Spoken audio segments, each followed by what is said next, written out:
అంటే ఇప్పుడు ఆమె అంటుంది సమ్మక్క సారలమ్మ మా గద్దెలని ఇప్పటివరకు వీళ్ళెవరు గిరిజన మంత్రులు అయ్యారు, గిరిజనులు పెద్ద పెద్ద నాయకులు అయ్యారు కానీ దీన్ని ఎవ్వరు బాగు చేయలేదు.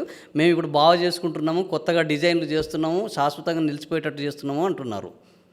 గిరిజన జాతరను అసలు అది ఆదివాసుల జాతర కాకుండా చేశారు. మాట్లాడడానికి అర్థం పర్థం ఉండాలి. నిన్న కూడా రివ్యూ అని పెట్టిండు. ఏం రివ్యూ చేసిండండి? ఎవరెవరు ఎప్పుడైతే నిధులు ఇచ్చిండో రివ్యూ చేసినా? ఆ సీడీ ఆ బటన్ ఒత్తడం మేడారం పోయి ఒత్తాలా? నువ్వు ఇచ్చే 1,50,00,000కు కోటి 150 కోట్లకు నువ్వే 10 కోట్లు ఖర్చు. ప్రభుత్వ పైసలతోని జనాల్ని తీసుకొచ్చిండ్రు, హెలికాప్టర్ వేసుకొని ఇంతమంది మార్బాలం పోయినరు. ఈ సీతక్క మర్చిపో, కేసీఆర్ వచ్చిన మొదటి ప్రభుత్వంలోనే 150 కోట్లు ఇచ్చిండు అక్కడ.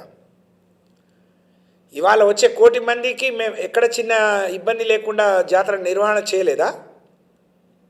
అంటే సమ్మక్క సారాలమ్మ తల్లిని మేము గౌరవించుకోలేదా? మేము పూజించలేదా? ఎప్పుడు కూడా అక్కడ ఆ పర్యావరణాన్ని కాపాడాలి, ప్రకృతిని పూజించాలి, వాళ్ళ సాంప్రదాయాల్ని కూడా వాళ్ళు ఏం చెప్తే అదే చేసాం.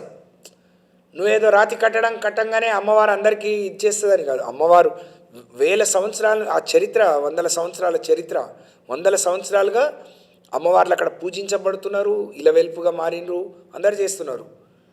ఇవాళ సీతక్క గారు రేవంత్ రెడ్డి గారు తీసుకుపోయి 150 కోట్లతోని రాతి కట్టడాలు కట్టిస్తేనే అక్కడ మేడారం వచ్చినట్టు సమ్మక్క ఈమె పుట్టక ముందే వచ్చింది అది అని ఈమె ఓన్ చేసుకుంటుంది. ఇప్పుడు దాన్ని తనకు పార్టీకి అనుకూలంగా మార్చుకునే కార్యక్రమం జరుగుతుంది. దీన్ని ఒక ఆదివాసీల జాతర, ఇది గిరిజన జాతర.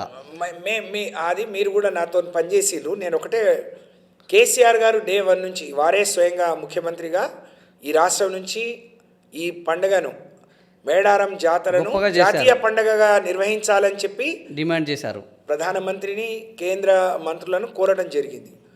వాళ్ళు ఇయ్యకుండా మనం వెనకాడవద్దు అని చెప్పి ప్రతి జాతరకు 100-150 కోట్లు ఇచ్చి బ్రహ్మాండంగా బాగు చేసుకున్నాం. తను అక్కడ స్థానిక ఎమ్మెల్యేగా ఆమెను కూడా పిలిచి ఏ విధంగా చేస్తే బాగుంటుంది, మనం ఎక్కువ కల్పించుకోకుండానే వాళ్ళకే గౌరవించాం.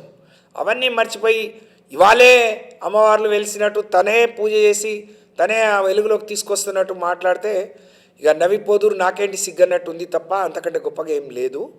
తప్పకుండా మా అందరికీ అమ్మవారు ఇలవెల్పు, మేమందరం గొప్పగా పూజించుకున్నాం, అక్కడ సంస్కృతిని కాపాడినాం, సాంప్రదాయాన్ని